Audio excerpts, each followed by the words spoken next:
दोस्तों, आज की हमारी कहानी है विश्वास की शक्ति। इंग्लैंड के एक पादरी का विश्वास की आध्यात्मिक शक्ति पे अटल भरोसा था। जो कोई भी उनके घर में एक बार आ जाता, वो उनके आतिथ्य और सत्कार के प्रभाव से प्रभावित हुए बिना नहीं रह सकता था। उनके मन में लोगों के लिए अथाह प्रेम भाव था, इसलिए लोग उनका बहुत सम्मान भी करते थे। एक दिन जेल से भागा हुआ चोर रात में शरण लेने के लिए इधर उधर घूम रहा था।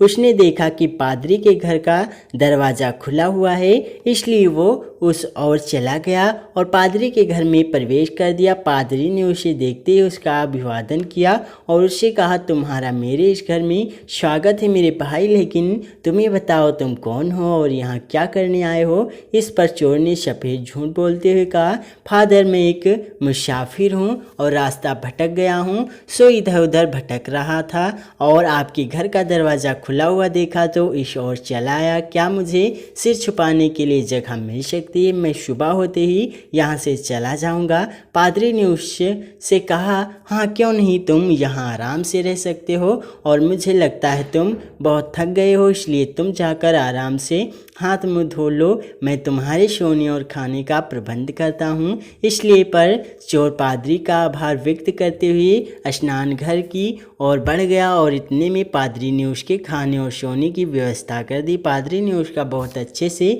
अत्यधिक सत्कार किया और उसे अच्छा भोजन करवा कर उसके सोने की व्यवस्था कर दी। रात को सभी के सो जाने के बाद चोर के मन में चोरी की इच्छा जागृत हुई और उसने पादरी के घर से सोने के 2 दीपदान चुराकर वहां से निकल भागा। रात में पुलिस उसकी तलाश में ही थी, सो वो पुलिस के हत्थे चढ़ गया तो पूछताछ में उसने बता दिया कि मैंने ये पादरी के घर से चुराए हैं।